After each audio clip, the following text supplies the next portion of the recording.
मोक्ष, गजेंद्र मोक्ष स्तुति, जो कि गजेंद्र के कातर प्रार्थना है, विनम्र प्रार्थनाएं हैं। भगवान के अद्भुत शक्तियों के विषय में चर्चा करते हैं, अद्भुत रूपों के विषय में चर्चा करते हैं, उन गुणों के विषय में चर्चा करते हैं जो साधारणतः साधारण मुनि ऋषियों को भी गम्य नहीं है। वो भी इन शक्तियों के विषय में अवगत नहीं है, हैं? इस प्रकार के कुछ भगवान के भगवान के विभिन्न रूप के, भगवान अरूप है, अनंत रूप है। उन अनंत रूप के कुछ इस प्रकार का रूप का प्रदर्शन हमें कराते हैं, हमें दर्शन कराते हैं गजेंद्र जी अपने प्रार्थनाओं से, जो साधारणतः हमें प्राप्त नहीं होंगे, जो साधारणतः हमें कहीं से सुनने को नहीं मिलेंगे। इसको हम चर्चा करते हैं, और तत्पश्चात हम देखेंगे कि इन सारे श्लोकों का सार कुछ समझने का प्रयास करेंगे जितना हमारे पास समय होगा। श्रीबादरायणीरुवाच एवं व्यवसितो बुद्ध्या समाधाय मनोहृदि जजाप परमं जाप्यं प्राग्जन्मन् अनुशिक्षितम्। श्रीगजेन्द्र उवाच ॐ नमो भगवते तस्मै यत एतच्चिदात्मकं पुरुषायादिबीजाय परेशायाभिधीमहि यस्मिन्निदं यतश्चिदं यनिदं य इदं स्वयं य अस्मात् परस्माच्च परस्तं प्रपद्ये स्वयंभुवम् यः स्वात्मनिदं निजमाययार्पितं क्वचित् विभातं क्वच तत्तिरोहितम् अविद्धद्रक्षाक्षुभयं तदीक्षते स आत्ममूलोऽवतु मां परात् परः कालेन पञ्चत्वमितेषु कृत्स्नेषु लोकेषु पालेषु च सर्वहेतुषु तमस्तदासीद् गहनं गभीरं यस्तस्य पारेऽभिविराजते विभु नायस्य देवा ऋषया पदं विदुः यन्तु पुनः कोऽर्हति गन्तुमीरितुं यथा नटस्याकृतिभिर्विचेष्टतो दूरत्तयानुक्रमण समावतु दिदृक्षवो यस्य पदं सुमङ्गलं विमुक्तसङ्गा मुनयः सुसाधवः चरन्तलोकाव्रतमावृणं वने भूतात्मभूता सुहृदा समे गति न विद्यते यस्य च जन्म कर्म वा न नाम रूपे गुणदोष एव वा तथापि लोकात् पयसम्भवाय या स्वमायया ताननुकालमृच्छति तस्मै नमः परेशाय ब्रह्मणे अनन्तशक्तये रूपाय रुरूपाय नमो आश्चर्यकर्मणे नमो आत्मा प्रदीपाय साक्षिणे परमात्मने नमो गिरां विदुराय मनसश्चेतसामपि सत्त्वेन प्रतिलभ्याय नैष्कर्मेण विपश्चिता नमो कैवल्यनाथाय निर्वाणसुखसंविदे नमो शान्ताय घोराय मूढाय गुणधर्मिणे निर्विशेषाय साम्याय नमो ज्ञानघनाय च क्षेत्रज्ञाय नमस्तुभ्यं सर्वाध्यक्षाय साक्षिणे पुरुषायात्ममूलाय मूलप्रकृतये नमः सर्वेन्द्रियगुणं द्रष्ट्रे सर्वप्रत्ययहेतवे असताच्छाय युक्ताय सदाभासाय ते नमः नमो नमस्तेऽखिलकारणाय निष्कारणायाद्भुतकारणाय सर्वागमनाय महार्णवाय नमोपवर्गाय परायणाय गुणारणिच्छन्न चिदूष्मपाय तत्क्षोभविस्फुर्जितमानसाय नष्कर्मभावेन विवर्जितागं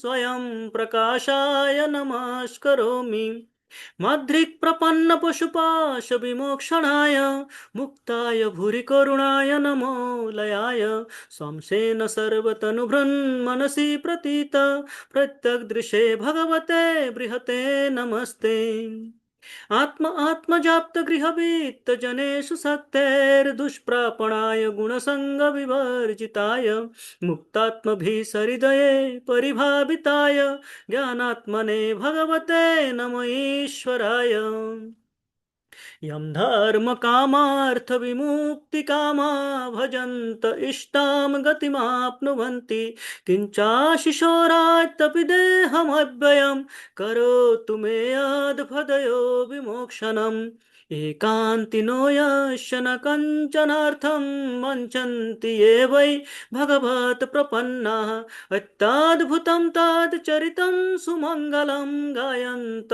आनन्दसमुद्रमग्नः तमक्षरं ब्रह्म परं परेशम् अव्यक्तमाध्यात्मिकयोगगम्यम् अतीन्द्रियं सूक्ष्ममिवाति दूरम् अनन्तमाद्यं परिपूर्णमीडे यस्य ब्रह्मदयो देवा वेदालोकश्चराचरः नामरूपविभेदेन फलभ्या च कलया कृतः यथार्चिषो याज्ञसवितुर्गभस्तय निर्यान्ति संयान्ति सकृत् स्वरोचिषः तथा यतोऽयं गुणसम्प्रवाह बुद्धिर्मनः खानि शरीरसर्गा स वै न देवा सुरमर्ततिर्यं न स्त्री न षण्ड न पुमान् न जन्तुः नायं गुणकर्म न सन्न चासन्निषेधशेषो जयतादशेष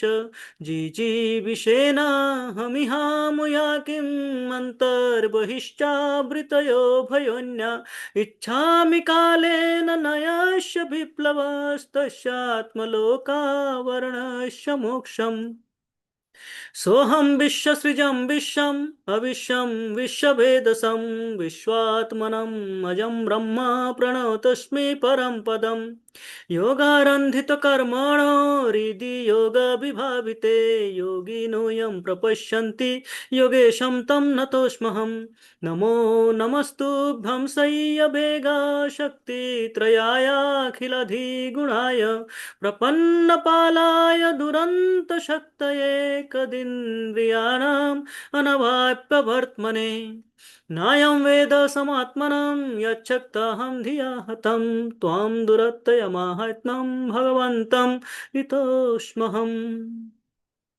हरे कृष्णा कृष्ण कृष्ण हरे हरे हरे राम राम राम हरे हरे हरे कृष्ण। ती अद्भुत स्तुति।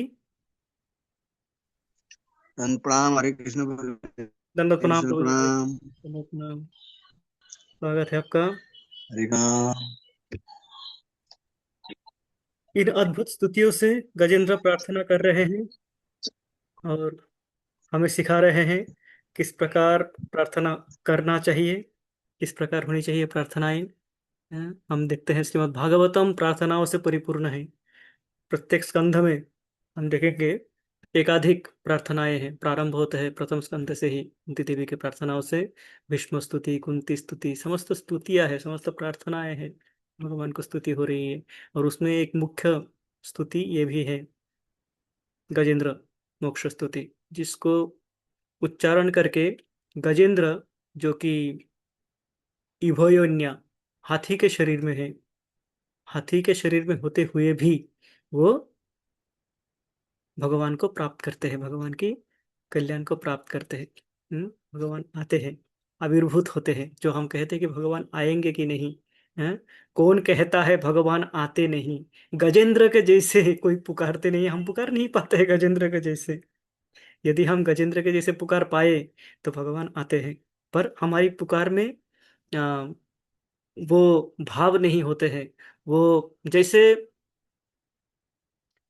एक बच्चा जब माँ को पुकारते हैं, एक बच्चा जब, जो बच्चा चल नहीं पाते, उठ नहीं पाते हैं अभी, हैं, 5-6 महीने का जो शिशु है, वो क्या करते हैं?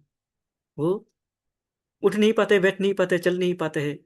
माँ आएंगे तो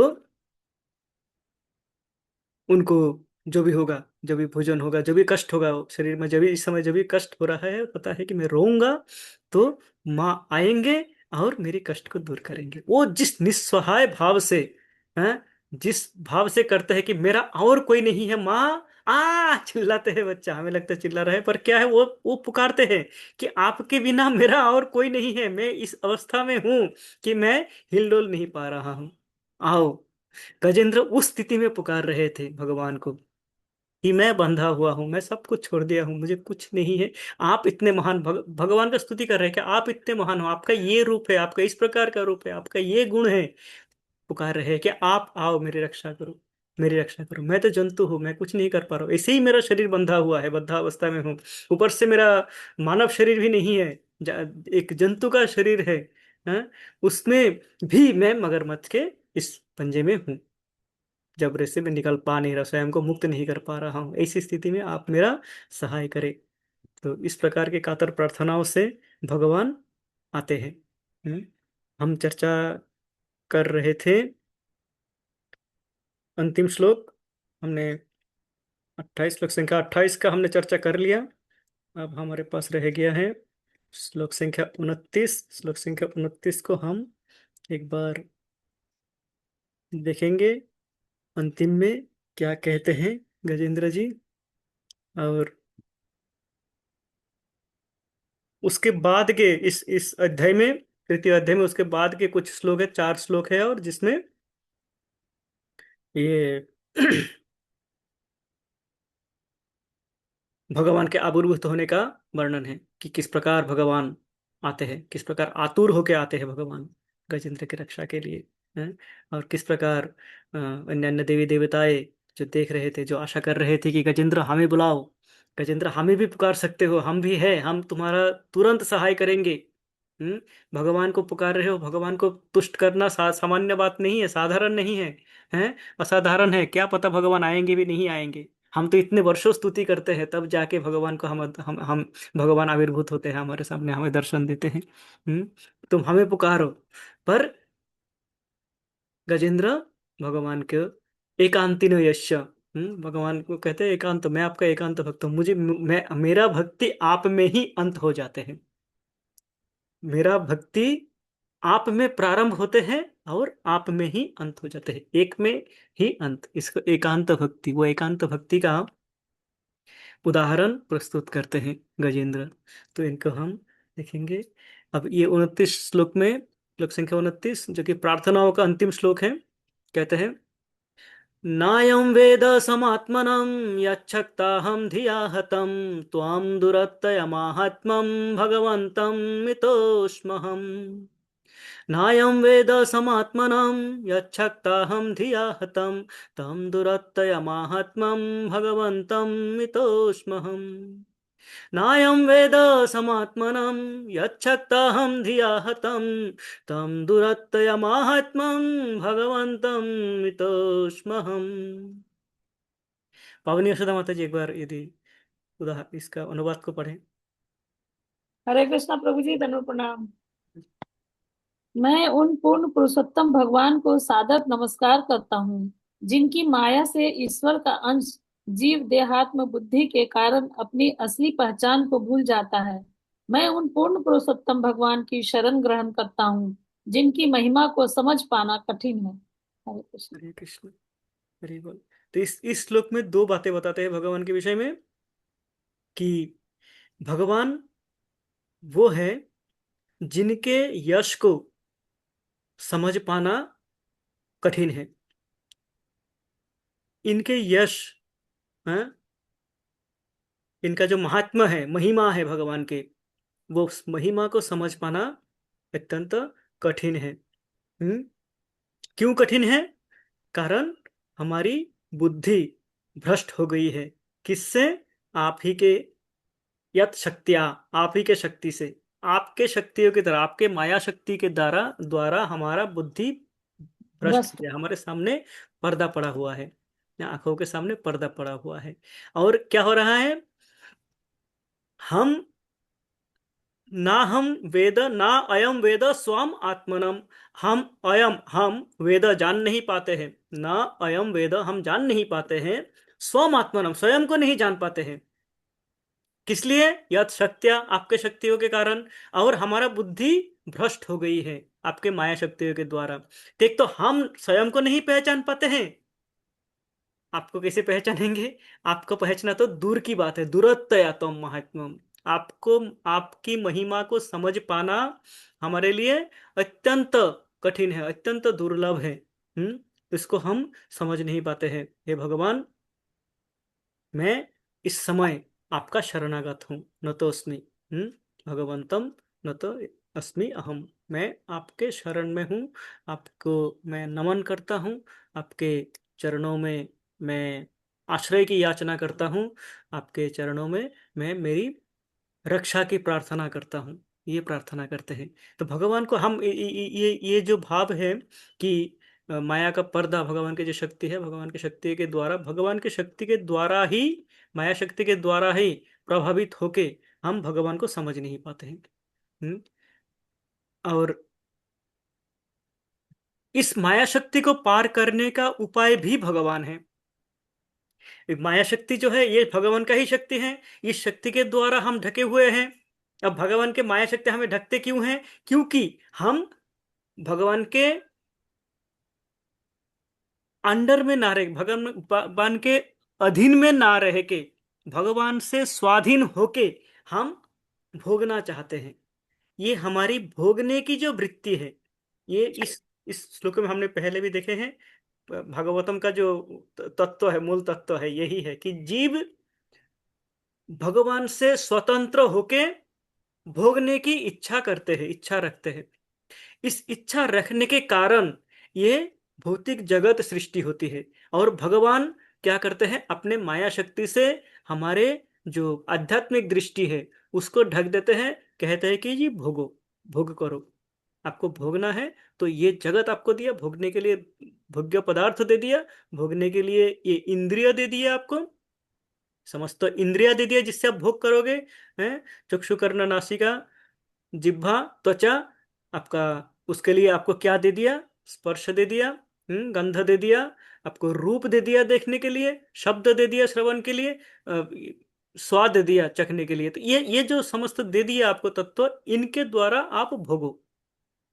और यदि आपको स्मरण रहे कि आपको यदि स्मरण आ जाए कि अरे मैं तो भगवान का संतान हूं, मैं तो भगवान का दास हूं, तो आप भोग नहीं पाओगे।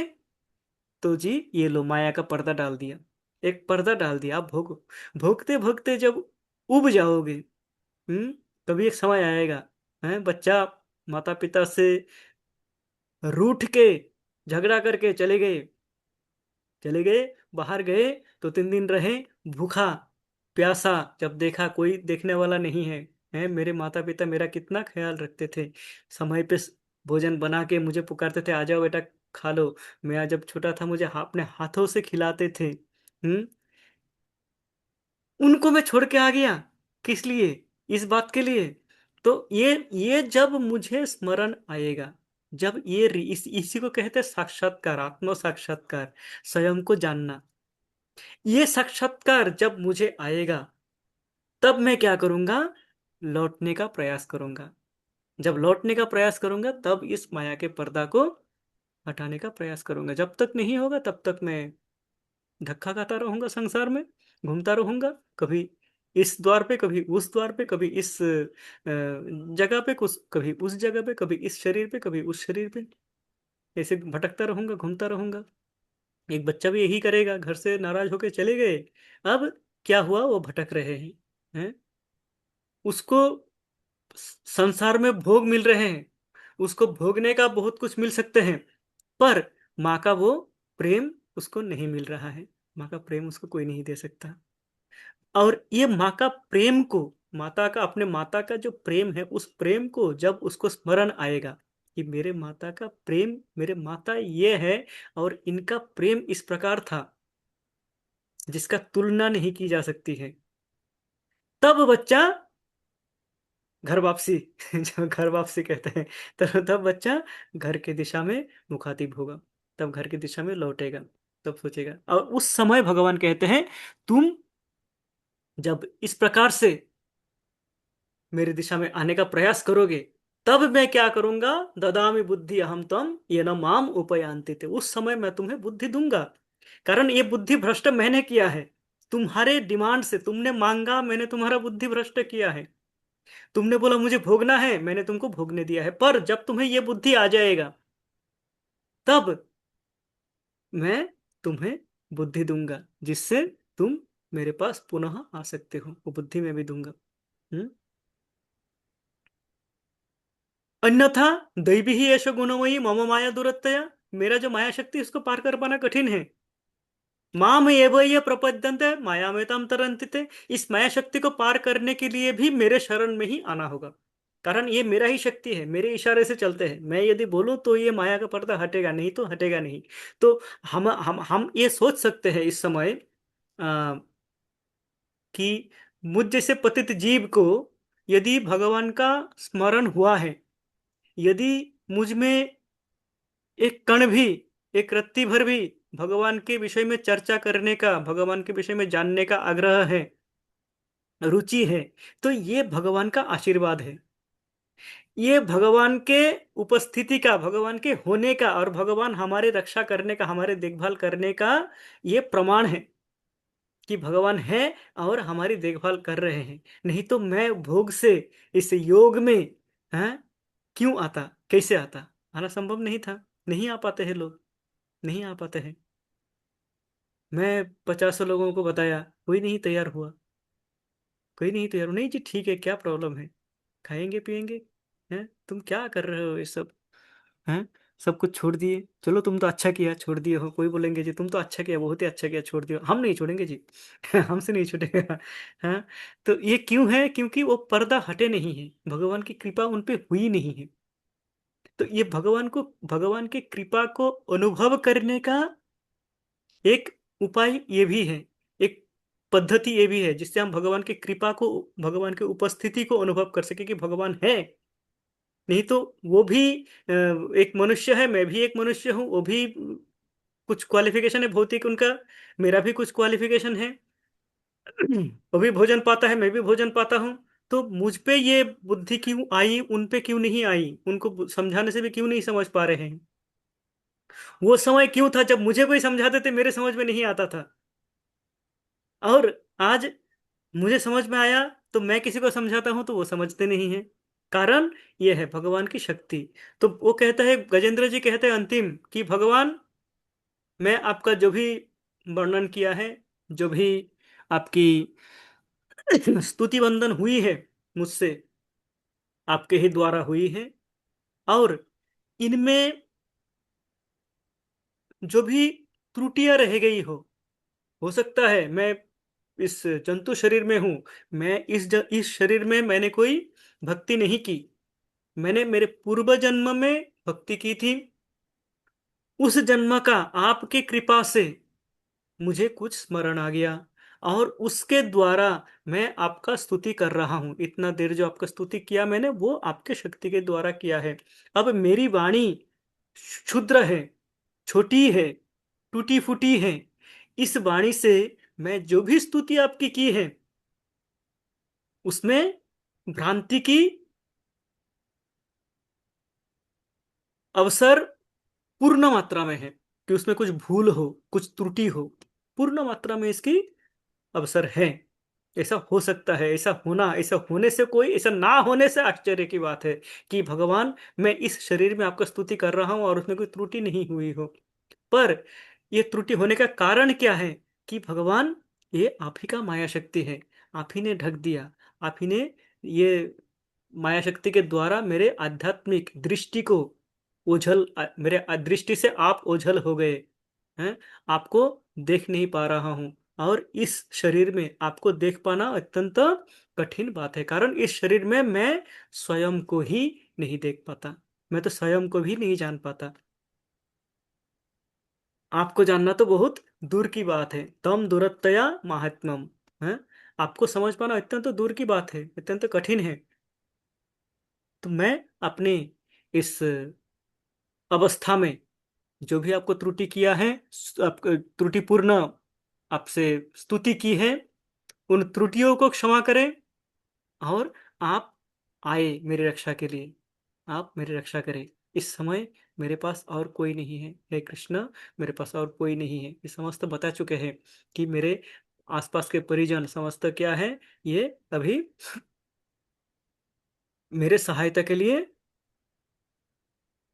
सहाय करना, एक तो है कुछ सहाय करना चाहते नहीं हैं, एक जो कुछ सहाय करना चाहते हैं वो करने की स्थिति में नहीं है, उनमें शक्ति नहीं है कि वो मुझे इस विपद से उद्धार करे। तो एकमात्र आप मुझे रक्षा कर सकते हो। ये प्रार्थना सुनते हैं तो भगवान श्री हरि आते हैं। भगवान श्री हरि आते हैं और गजेंद्र का उद्धार करते हैं। उनका हम चर्चा करेंगे हमारे अगले स्तोत्र, अगले कभी जब भी हमारे सत्र होंगे, जब हमें अवसर होगा। आज हम ये जो सारे श्लोकों को हमने पढ़ाए हैं उनको एक बार पुनर्अवलोकन करेंगे। गुरु महाराज ने बताया था सिंहावलोकन, पीछे मुड़ के देखना। तो हम जो आए हैं पथ चल के, हम एक बार पीछे मुड़ के देखने का प्रयास करेंगे हमने कितना दूर चल के आए हैं। जी सुंदरी गोपी माता जी। हरे कृष्ण प्रभु जी, दंडवत प्रणाम। प्रभु जी, मेरे क्वेश्चन है, मैंने भागवतम से ही है, इस करंट टॉपिक का तो नहीं है, बट वो स्कंद 3 का है। मैंने ऐसे पढ़ रही थी मैं दिन में, तो क्वेश्चन उसमें था कि जो मान लो शरीर जो कष्ट आते हैं वो आत्मा को नहीं होते हैं, शरीर को होते हैं कष्ट। तो प्रभु जी, जब आत्मा आत्मा होती है तभी तो शरीर भी फील कर पाता है ना कष्ट। अगर आत्मा ही नहीं है तो शरीर तो निर्जीव है, तो उसमें कुछ भी करते रहो उसको कष्ट ही नहीं होगा। तो आत्मा को कष्ट नहीं होते और शरीर को होते हैं, तो आत्मा के कारण ही तो होते हैं। तो फिर आत्मा कैसे, मतलब आप इसको प्लीज समझाइए। जी माता जी, ये तत्व, हाँ, कठिन तत्व है पर उतना कठिन भी नहीं है। आ, जो कष्ट होते हैं आप देखेंगे, ऑफ कोर्स है, आपने ये बताया कि शरीर में अनुभव करने की शक्ति, अर्थात हमारी जो इंद्रियां है, ये इंद्रिय अनुभव करते हैं, और अनुभव करने की शक्ति आत्मा के होने से ही होते हैं। शरीर में जब आत्मा है तो ये शरीर, अब ये प्रथम बात ये है कि ये जो शरीर हमें मिली है, ये शरीर क्या है? ये शरीर भौतिक है। आत्मा क्या है? आत्मा आध्यात्मिक है। आध्यात्मिक जगत के आत्मा इस शरीर में आते हैं। ये शरीर भगवान ने हमें क्यों दिया? हमने कुछ भोग करना चाहा, हमारे मन में कुछ इच्छाएं थी। भरत महाराज के मन में इच्छाएं थी हिरण शिशु को बचाने का, उनको हिरण का शरीर मिला, जो हम उदाहरण देखते हैं। हमें मनुष्य शरीर मिला, हम कुछ प्रकार के भोगना चाहते हैं। किसी को सिंह का शरीर मिला, वो उस प्रकार के भोग वृत्ति में इच्छा रखते थे, इसलिए उसको उस प्रकार के शरीर मिले। ये जो शरीर दिया गया है भोगने के लिए, और ये भोग क्या है? इस भौतिक जगत के भोग। तो ये क्योंकि आत्मा आध्यात्मिक जगत के हैं, भगवान के अंश हैं, वो इस जगत के जो भी उसका आनंद, सुख और दुख, इससे परे हैं। इस जगत के सुख और दुख से ये आत्मा परे है।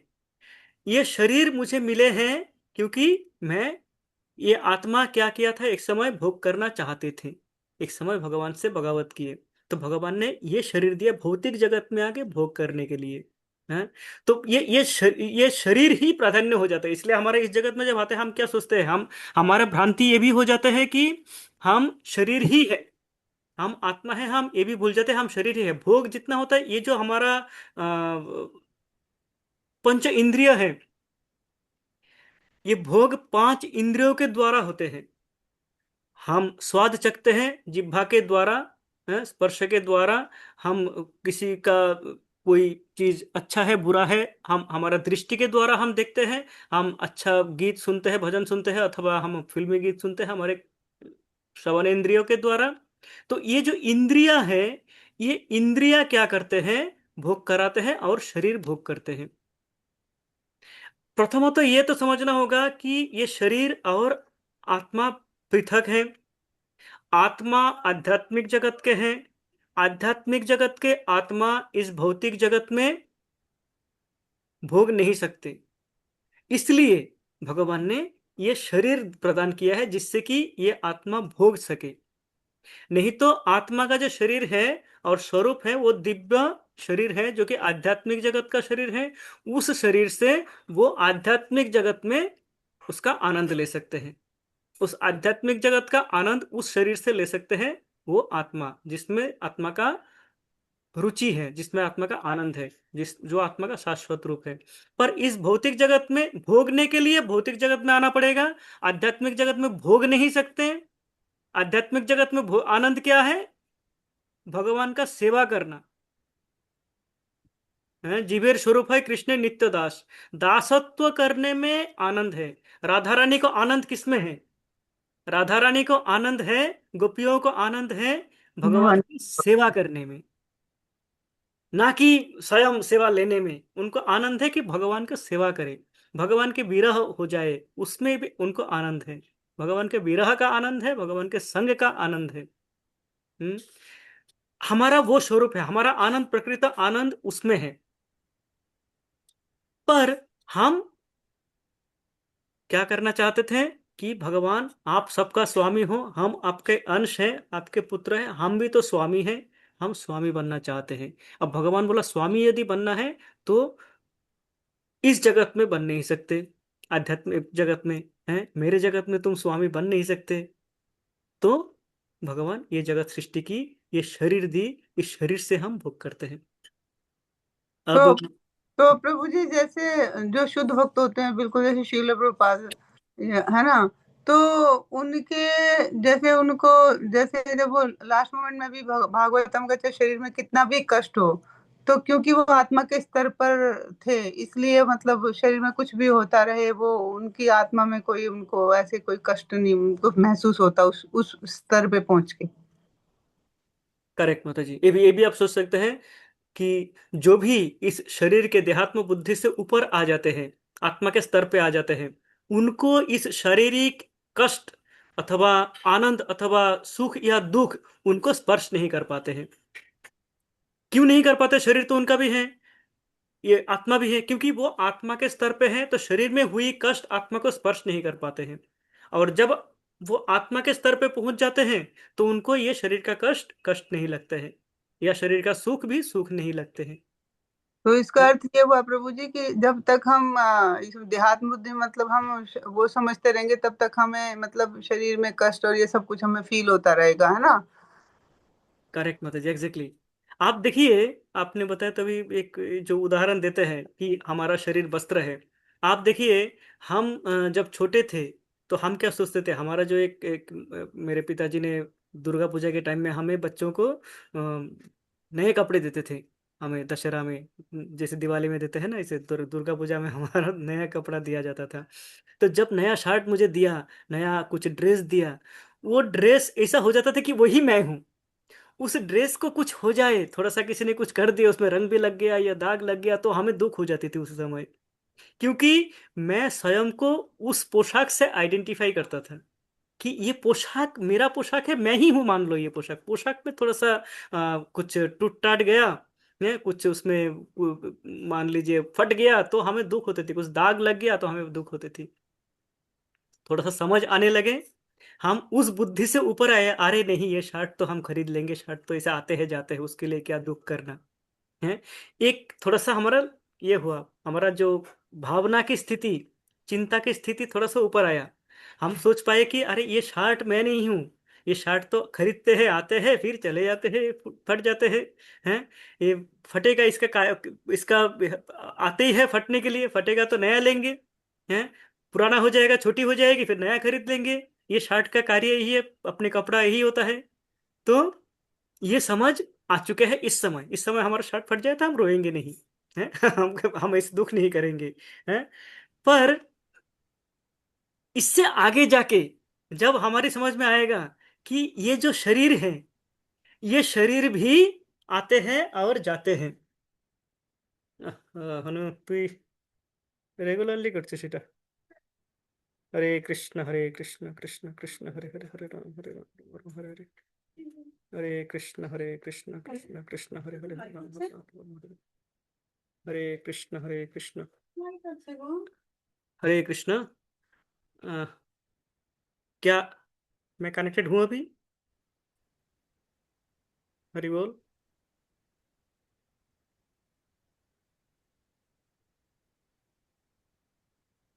पर मुझे आवाज नहीं आ रही। हरे कृष्ण।